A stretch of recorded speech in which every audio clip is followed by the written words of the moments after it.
So let's talk about how you can turn off the iPhone with the side button. And I'm pretty sure what you mean by that. Like in the past, the iPhones with the home button, you just held on the side button like that, and the menu for turning off your phone would simply appear, which is not the case anymore.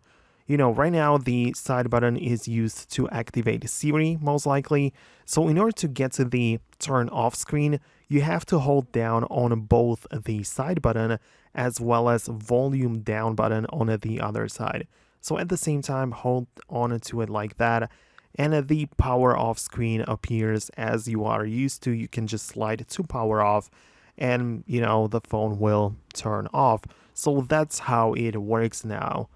Outside of that, you have two other methods which you can use to turn off your phone.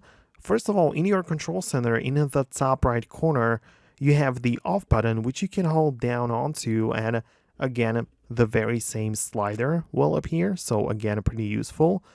And outside of that, you can also open up the settings and find the general section. And at the bottom, you have the shut down button, which again does the very same thing. You can slide to power off, and it's pretty useful as well. For example, when your physical buttons don't work or something else is going on. So let me know below in the comments if you still have some questions regarding this.